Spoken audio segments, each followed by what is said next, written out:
I dug the second grave myself, because there was no one left to ask. The first one, Thomas's the Kettering boys had helped me with the morning after the fever took 'em, when the ground was still soft from the spring thaw, and my hands hadn't yet learned what they were capable of. But by the time my son died 4 days later, word had already spread through the valley that the Doss homestead was a house of sickness, and the same neighbors who'd brought casseroles to the funeral kept their children a half-mile off the road when they passed. So I wrapped my son in the good linen, the one meant for Sunday, and I dug his grave beside his father's with a spade that had blistered my palms raw a week before. And I did not cry until it was finished, because I had promised myself I would finish first. I never told anyone the promise I made standing over those 2 mounds of turned earth. I told myself I would keep this land if it killed me, the same land Thomas and I had broken together with a borrowed plow and 4 years of patience. The 160 acres that the Homestead Act said would be ours outright if I could hold it, improve it, and prove it up for 1 more year. I did not know then that keeping that promise would mean opening my door, my barn door, to a man the whole territory wanted hanged. Looking back, that spring taught me that the promises we make over graves are rarely the ones we expect to keep. If I lost the claim, I would lose more than dirt and a cabin. Under the law as it stood, a widow could hold a homestead only by proving she'd worked it herself.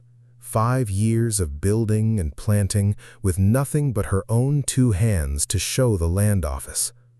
I was 3 years and 8 months into that proving. If I let the county buy me out, as the assessor had gently suggested twice already, I would be handing over not just the house Thomas built with his own back, but the only reason I had left to rise before the sun, instead of staying in that bed and letting the grief finish what the fever started. Nobody in Larrabee County understood why I stayed. Mrs. Ketterling brought bread every Sunday for a month, and looked at me the way you look at something you expect to break. Sheriff Weiler rode out twice to ask, with real kindness in his rough old voice, whether I'd thought any more about selling to the Hargroves, who wanted the water frontage. I told him no both times. I told him I had corn to get in the ground, and a milk cow that needed tending, and a husband's grave that needed watching over, and none of those things cared whether I was a widow or not. The Hargroves' offer, when the assessor finally wrote it down plain, came to $400 for the whole claim. The cabin, the barn, the well Thomas had spent a summer digging by hand, the 160 acres the government had promised us outright if we could hold it 5 years running. $400 was not nothing. It was more cash money than I had ever held at once in my life. But I did the arithmetic anyway, the way Thomas used to at the kitchen table with a stub of pencil. Flour at 4 cents the pound from Larrabee's one dry goods store. Coffee dear at 30 cents. A length of muslin running near $1 the yard. And I understood that $400 was a woman's whole future compressed into a number small enough to spend inside 2 winters, while the land, if I could only keep it, was a future that renewed itself every spring, whether I deserved it or not. So I kept the land, and the land kept asking things of me I did not know I had the strength to give. I learned to sharpen a plow blade on a whetstone the way Thomas had shown me only once, half laughing, never dreaming I'd need it in earnest. I learned which of our 2 milk cows would kick if you didn't warm your hands before you touched her udder in the cold mornings. I learned to read weather in the particular green-gray color the sky went before a bad storm rolled up from the southwest, because there was no one left to read it for me and warn me to bring in the wash. The days that spring were long and identical. I rose before light, milked, fed the chickens, walked the fence line Thomas and I had strung the summer before he died, and worked the north field with a plow too heavy for one woman and one mule, until my arms shook and my back screamed, and I could stop thinking for an hour or two about the smell of my son's hair or the particular weight of my husband's hand, which I had held while it went cold. I ate supper alone at a table built for 4. I said goodnight to an empty room.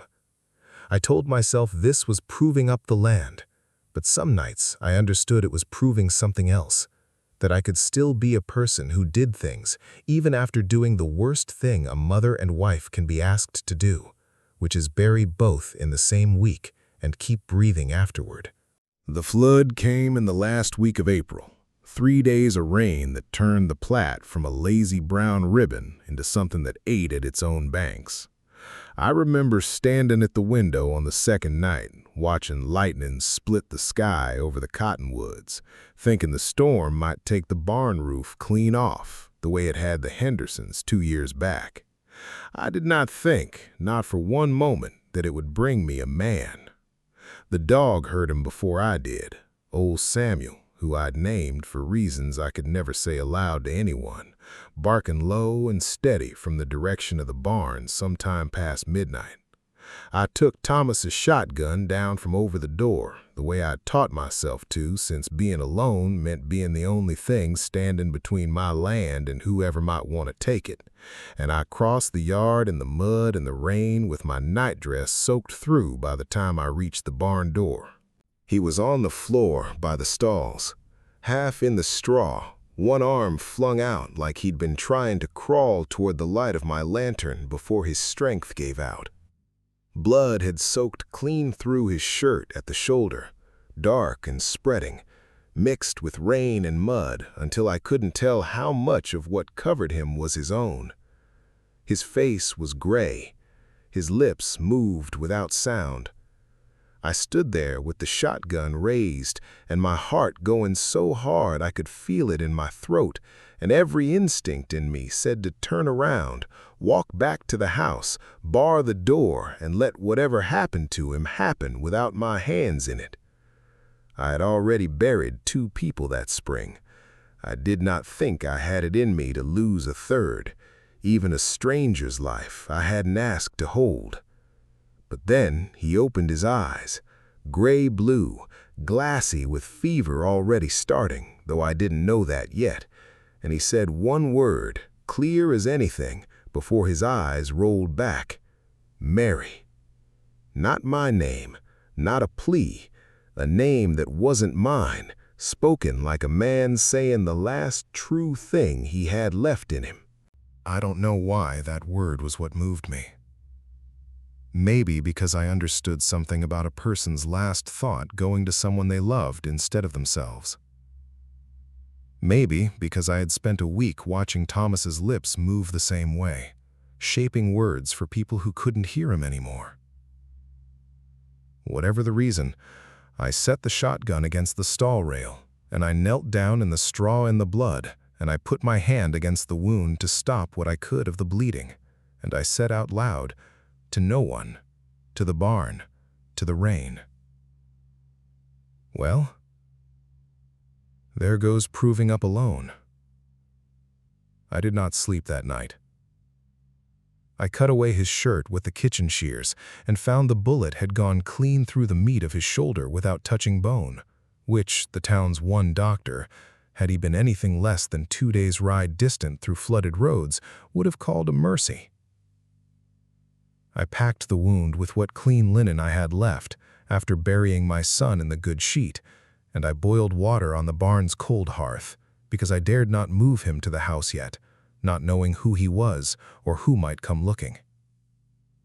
And I sat with him through the fever that broke twice before dawn, wringing cloths and talking to him in a low voice about nothing, about the corn that needed planting, about a husband he'd never meet, about a boy who would have been 4 days old, because I have found that the dying, and sometimes the merely wounded, seem to hear you better than the living do.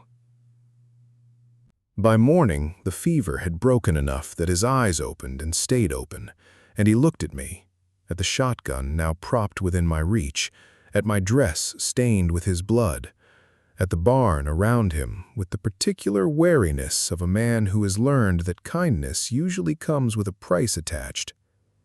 "You should have let me lie," he said. His voice was rough, low, careful, like a man who thought before he spoke, even half-conscious. "Maybe," I said, "but I've had enough of digging graves for one season." He didn't smile, not then, but something in his face eased a fraction, and he asked my name, and I gave it, and he gave me his, Nathaniel, though I'd come to know him as Nate, and neither of us said anything about who might be looking for him or why he'd come to be bleeding in my barn in the middle of a flood. And I understood, without being told, that this was a silence we'd both agreed to keep, at least for now. I kept him in the barn for the first week, telling myself it was practical, less chance of anyone riding up and finding a strange man in a widow's house, though I suspect now it was also that I wasn't ready to let a man's presence back into the house Thomas had built. Not yet, not so soon. I brought him broth and clean water twice a day, and each time I came he had already tried to sit up, to test the shoulder, to make himself useful despite the fever still moving through him, mending a hinge on the tackroom door, coiling rope that didn't need coiling, anything to prove he wasn't a burden he clearly believed himself to be. We didn't talk much those first days. He asked about the farm, and I told him. The 4 years, the plow, the corn, the Homestead Act's 5-year clock ticking down whether I was ready or not. I did not tell him about Thomas, not directly, not the fever and the 4 days between the 2 graves. He didn't ask, but I noticed he was careful never to mention a husband, as though one might still be inside the house, the way a man is careful when he already suspects the truth and doesn't want to force a woman to say it aloud. It was the 4th night, sharing what thin stew I could spare across the small fire I'd allowed him in the barn once the rain stopped, that I finally set it. My husband's buried up on the rise, behind the house, our sons beside him. Fever took 'em both inside a week this past March. Nate didn't offer the words most people offer. "I'm sorry for your loss," said the way you'd say "pass the salt," worn smooth from overuse. He was quiet a long moment, turning his spoon in the bowl, and then he said, "My mother used to say grief doesn't leave, it just learns to sit in a different chair." He looked up at me. I didn't understand her until 3 years ago. I asked whose grief had taught him that. He looked at the fire instead of at me and said, "My father.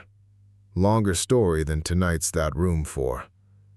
And that was the first time I understood that whatever had put a bullet in his shoulder and a fugitive's caution in his eyes had a longer story behind it, one about a father maybe, or a debt, or a wrong turn on a dark road, and that he was no more ready to hand it to me than I'd been ready to hand him the truth of 2 graves on my rise.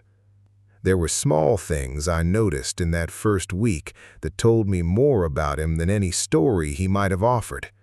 He never once complained, not when the fever spiked and left him shaken under 2 quilts in June warm weather, not when I had to pack the wound so deep he went white and silent rather than cry out. He asked after the mule before he asked after himself, worried the animal had gone lame in the flood. He thanked me for every bowl of broth as though it were the first kindness anyone had shown him in a long while, and something in the careful, almost startled way he said it made me wonder what kind of life had taught a grown man to be so surprised by ordinary decency.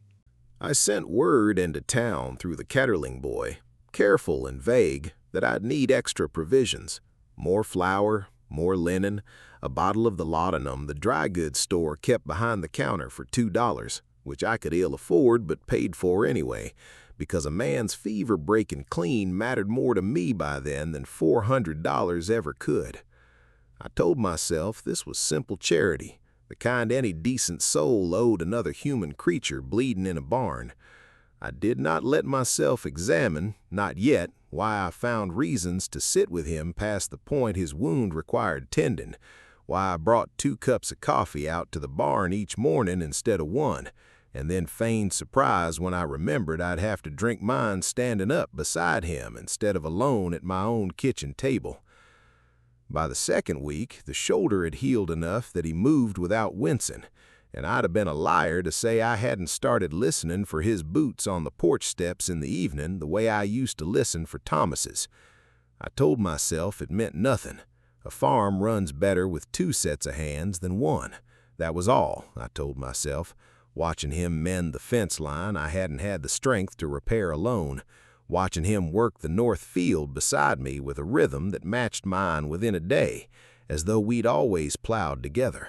It was watching him work that field, sleeves rolled, dust settling gold in the late light, that I first let myself really look at him, not as a wounded stranger I'd taken in out of some instinct I couldn't name, but as a man.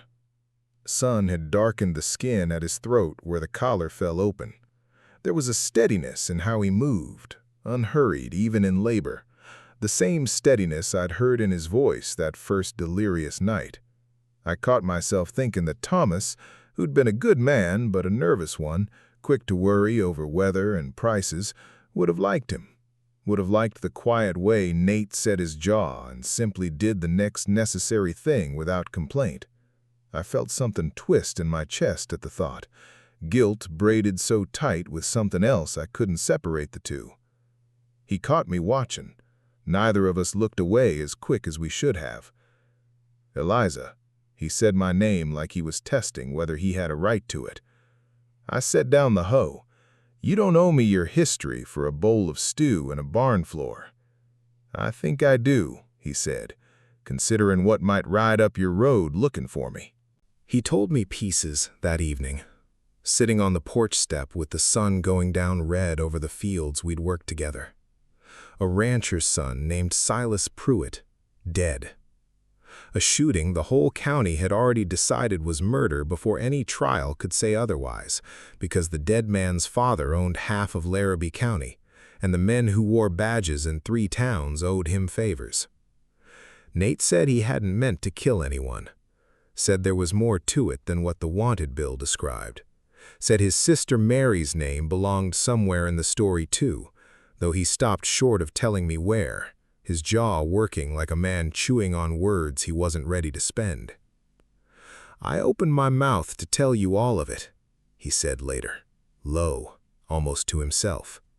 "3 weeks I've been rehearsing what I'd say if you asked, but now that you haven't asked, I find the words won't come easy after all." I didn't press him. I understood, better than most, what it was to carry something too heavy to set down in front of another person, even one who'd already seen you at your worst. That was the night the riders came. We heard them before we saw them, 4 or 5 horses moving fast on the road that ran along my east fence line, torches or lanterns swinging, voices carrying low and hard across the flat spring dark. Nate went still beside me on the step, every muscle in him gone tight as wire, and without a word he pulled me down into the shadow of the porch rail, one arm coming around me not out of tenderness, but out of the flat animal instinct of a man keeping 2 people quiet and small and unseen. I felt his heartbeat against my shoulder blade, too fast, and I understood in that moment exactly how frightened he truly was underneath all that careful stillness. The riders didn't turn up my lane. They passed on toward town, voices fading, and it was a long minute after the last hoofbeat died before either of us moved. When we did, we were closer together than we'd been before the riders came, his arm still half around me, my hand somehow pressed flat against his chest, and for one held breath I thought he might kiss me, and I thought I might let him, and the whole aching, wanting, shameful truth of how badly I wanted something, anything that wasn't grief, rose up in my throat like something I could no longer swallow down. Then a dog barked somewhere far off, and the moment broke, and he stepped back and said rough, You should get inside. And I did, and neither of us spoke of it for a long while. The dark moment came a week later, wearing Sheriff Weiler's face. He rode out on a Tuesday, ostensibly to check on my planting the way he always had. But his eyes went to the barn twice, and to the extra set of boot prints in the mud by the well. And when he asked, careful and not unkind, whether I'd taken on any help this season, I heard the question underneath the question, and I understood that decency and suspicion were sitting in the same chair in that old man's chest, same as grief sat in a different chair in Nate's. I lied to him, told him I'd hired a drifter for the planting, gone now, moved on toward the Hargrove spread. Weiler looked at me a long moment, long enough that I felt the lie sitting hot and ugly in my mouth, and then he nodded slow and said he hoped I'd let him know if that changed, on account of there being a wanted man loose in the territory that even a peaceable woman ought to be careful of. He didn't believe me, I could see that plain as day, but he rode off without pressing further, and I stood in the yard a long time after, shaken, understanding for the first time the full weight of what I'd taken on, not just a wounded man, but a lie that could cost me the land, the claim, everything I'd promised those 2 graves I would hold on to no matter what. I walked up to the rise that evening instead of going straight back to the barn. I sat between the 2 mounds of earth, grass only just starting to soften their edges, and I told Thomas out loud what I'd done. The lie I'd told a good man to protect a stranger. The wanting I couldn't seem to talk myself out of, no matter how many times I called it foolish. I don't know what I expected. No voice answered me out of the cottonwood leaves, but saying it aloud to the 2 people who had no choice but to listen made the shame of it sit a little lighter in my chest, the way confession is supposed to, I imagine, though I'd never had much use for a church since the fever took the only 2 souls I prayed for, and God saw fit to let them go anyway. It was full dark by the time I came back down, and I found the lamp already lit in the barn, and Nate waiting up, though I'd told him twice that week not to bother. I found Nate in the barn that night with his boots already on and a bundle rolled and tied ready to go. I heard him, Nate said, not turning around. The sheriff. I heard what you told him and what it cost you to say it. His hand stilled on the rope. I won't be the thing that takes this land from you, Eliza. Not after everything you've already lost to keep it. So you'll just go? I said, and heard my own voice crack in a way I hadn't let it crack since the second grave. Walk off into the dark with a half-healed shoulder and men with torches looking to finish what they started because you've decided that's nobler than staying? I've decided it's the only way you keep what's yours. What's mine, I said, is a house with 2 empty chairs and a field too big for 1 pair of hands. And you standing here right now telling me you'd rather die out there alone than let me choose for myself what risk I'm willing to carry. I was crying by then, angry at myself for it, angry at him for making me say it plain. I buried my husband and my son in 1 week, and I did not fall apart, Nate, not once, not where anyone could see. And you standing in my barn with your boots laced, telling me you know better than I do what I can bear, is the first thing that has come close to breaking me since. He crossed the barn floor and took my face in both his hands, careful, like something that might shatter. And he didn't kiss me, not then. He only rested his forehead against mine and breathed. Once, twice, like a man finally setting down something he'd carried a long way. "Then I'll stay," he said. "God help us both." He stayed, but the danger didn't leave with that decision. If anything, it sharpened. Because 3 nights later, his sister Mary arrived at my door in the dark, on a horse ridden half to death, a bruise darkening along her jaw, and her voice shaking as she told the truth neither of us had known the whole of. Silas Pruitt had cornered her in the Pruitt barn a month before, drunk and cruel in the particular way of men who have never once in their lives been told no.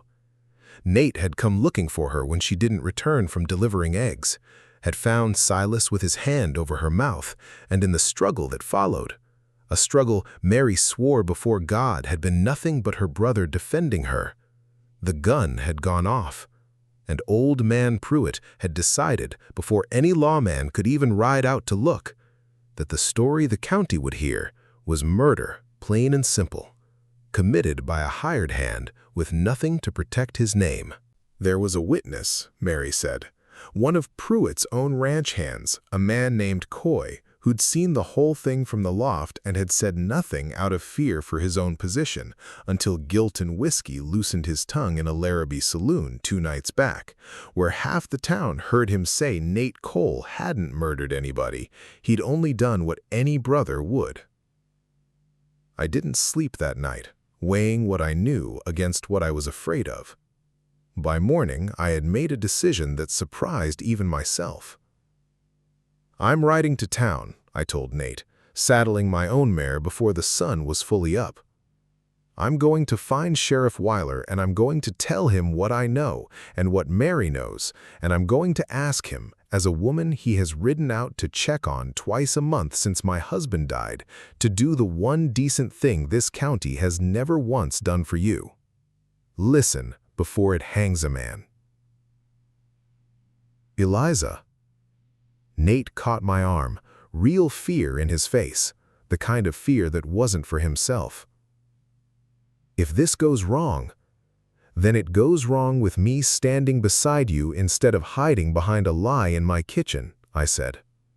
"I have spent a year proving to this county I can hold 160 acres alone. I believe I can hold my ground on this, too." I rode into Larrabee with my chin up and my hands steady on the reins, though my heart was going like a rabbit's the whole 4 miles. And I found Sheriff Weiler at his desk, and I told him everything. The barn, the wound, the weeks of silence, Mary's bruised face at my door, and the ranch hand named Coy, whose loosened tongue had already put a crack in old man Pruitt's version of the truth. Weiler listened. That was the whole of it, and it was more than I had dared hope for. He listened, his old face unreadable, and when he finished, he was quiet a long moment before he said, "I've known you 3 years, Mrs. Doss, and you've never once told me a lie I could catch, until the one about the drifter, which I let pass because I figured a woman alone had earned the right to a few secrets." He rubbed his beard. "I'll ride out and hear it from the girl and from Coy myself, and if it holds together the way you've laid it out, I'll see the charge against your Mr. Cole gets a fair hearing instead of a rope thrown up by the Pruitts before any judge sets foot in this county." It took 11 days. 11 days of Nate staying close to the homestead, of Mary sleeping in what had been meant as a room for a son who never grew old enough to need one, of Coy's testimony and Weiler's slow, careful work chipping away at old man Pruitt's certainty until the truth stood up straighter than the lie had ever managed to. The charge was set aside, not forgotten. Weiler was honest enough to tell us that a man like Pruitt would carry a grudge to his own grave, but set aside all the same, with paper and a judge's signature to prove it. Nate walked out of that courthouse a free man on a gray Tuesday morning, and I was there on the steps to meet him, and neither of us said anything grand or rehearsed. He just took my hand, the way you take hold of something you don't intend to let go of again, and we rode home together to a field that still needed finishing before the season turned. The corn came up green that June, the best stand I'd had in 4 years of trying. Tall enough by the 4th of July that Nate joked he could lose himself between the rows and I'd have to come hunting him with a lantern, the way I'd hunted the barn that first flooded night. Mary stayed on through the summer and into the fall, finding her own steadiness in the rhythm of the place. She took to the chickens the way some women take to embroidery, fierce and particular, naming half of them after town gossips she'd taken a dislike to, and by August she'd taken to calling the homestead home without seeming to notice she'd done it. We finished proving up that November, 4 years and 11 months after Thomas and I first broke ground, and I rode into the land office in Larrabee with Nate beside me and the paper that made the claim mine outright folded careful in my apron pocket. No husband's name required on it. Just Eliza Doss in a clerk's careful hand. I stood on the courthouse steps afterward and cried for the first time in longer than I could remember, and it was not entirely grief, and it was not entirely joy, and Nate did not ask me to explain which of the two it was, only stood beside me with his hand at the small of my back until I was ready to ride home. Nate rebuilt the porch step that had always stuck and mended the barn roof properly instead of the makeshift patch I'd managed alone. And some evenings, after supper, we sat together on that porch and said very little, because by then we had learned that some of the truest things between two people don't need saying at all. I still walk up to the rise most evenings, to the 2 graves under the cottonwood, and I still talk to them the way I did that first fevered night in the barn. About the corn, about the weather, about a man named Nate who came to me bleeding and stayed to help me finish what his father started. I don't believe grief ever really leaves, not the way people promise it will. It only learns, the way Nate's mother said, to sit in a different chair. Sheriff Weiler rode out once more that winter, not on any official business, just to see how the corn had kept through storage and whether the roof Nate had mended was holding against the snow. He sat on my porch and drank coffee and never once mentioned the lie I'd told him back in the spring, and I understood that was his own way of saying it was forgiven. The same unhurried way most things got said, or unsaid, on that land. He never asked me to marry him, not with any grand speech, not down on one knee in the yard the way I had once imagined such things happened. He simply started leaving his boots by my door instead of the barn's, one evening in October, without a word about it either way. I never asked him to stay. I only moved his chair a little closer to the fire, the way a person makes quiet room for something they no longer intend to lose, and left it standing there, waiting for as long as he cared to sit in it.